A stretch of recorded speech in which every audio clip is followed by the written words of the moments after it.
680 Richard Southern joins us. Richard, it is budget day at Queen's Park. We've already looked at some of the big takeaways there, but you're actually taking a closer look at what's in it for business and investors.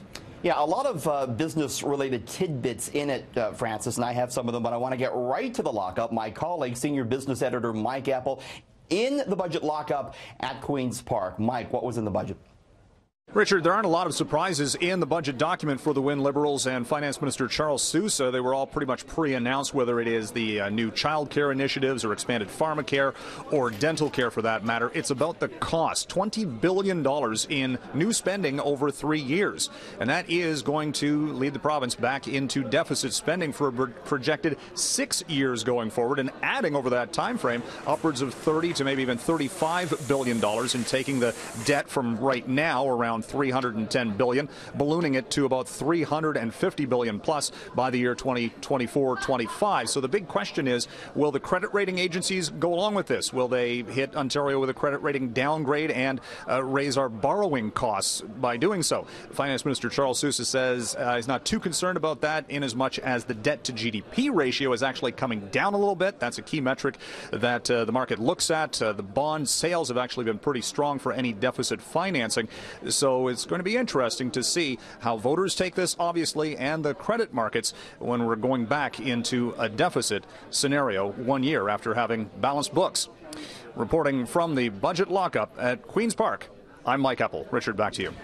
Yeah, thanks, Mike. Certainly the debt issue top of mind. Province spending $12.5 billion just to service the debt last year. Francis, some other tidbits here. The Sears-related effect. Province moving to further secure pensions in the case of corporate failure. Remember, a lot of Sears pensioners were left out in the cold amid the bankruptcy of that retailer. Marijuana, government thinks it'll make $215 million a year in taxes by the year 2021. Of course, the federal government taking a cut. And transit, a proposed fare reduction of $3 a trip for GO Transit under 10 kilometers as well. Cigarettes going up $4 a carton.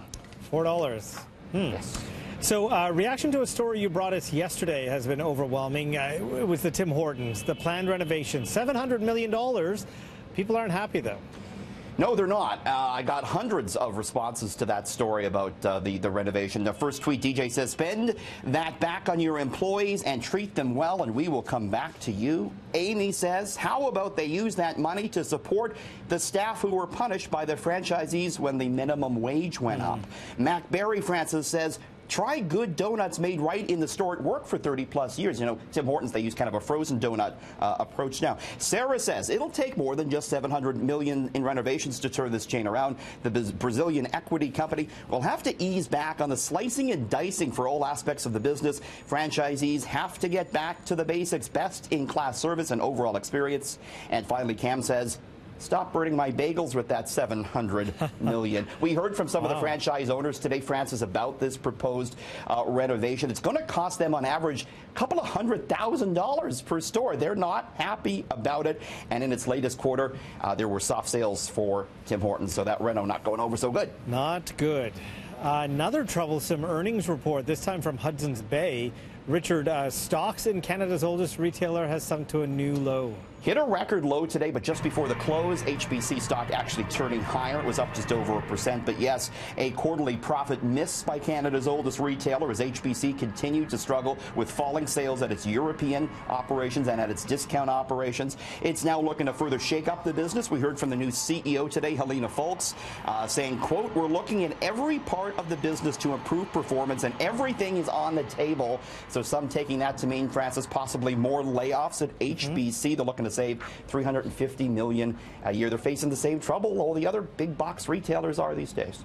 So Donald Trump is apparently obsessed with Amazon. I don't think he's buying things, but he's blaming the company for the decline of brick-and-mortar retailers. And is he ready to take action?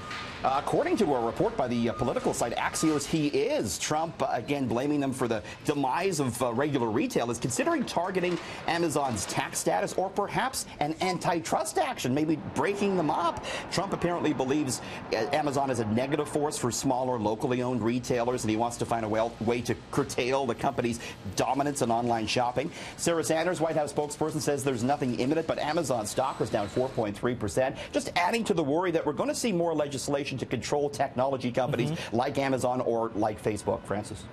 Heineken, you talked to us about this before the break. So they've actually pulled a beer commercial after Chance the Rapper called it terribly racist. He did. I want to show it to you. Here it is.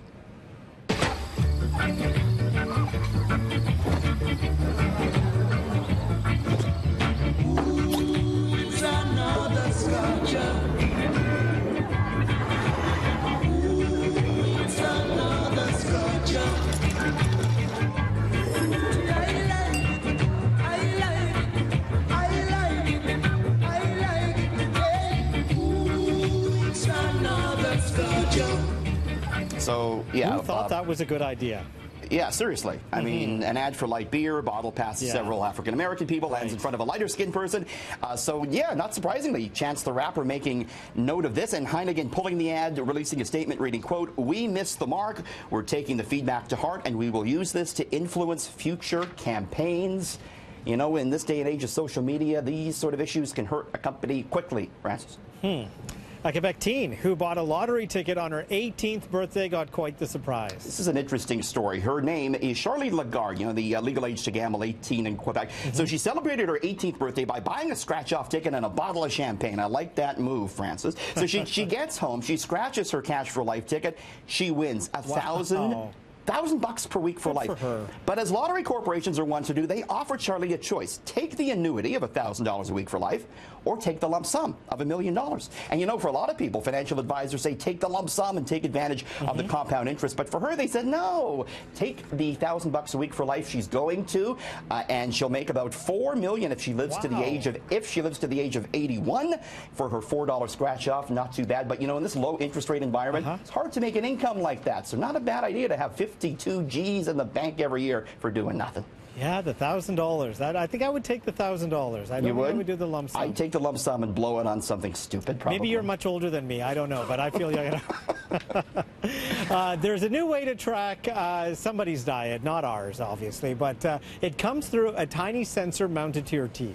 Yeah, there it is. Scientists at Tufts University have developed this. It's like a Fitbit for your mouth. So it tracks everything you eat, sends the information to your smartphone, can monitor glucose, salt intake, even alcohol intake. But they say this could have real good applications for those perhaps with an eating disorder, those trying to monitor their diet a little more closely. What do you think the sensor would have said to us yesterday as we were scarfing down double downs on the air? Like I said, it would have said, give me some fruit. Yeah, it would have blown up, started smoking or something. No kidding. All right. Thank you, Richard. Thank you.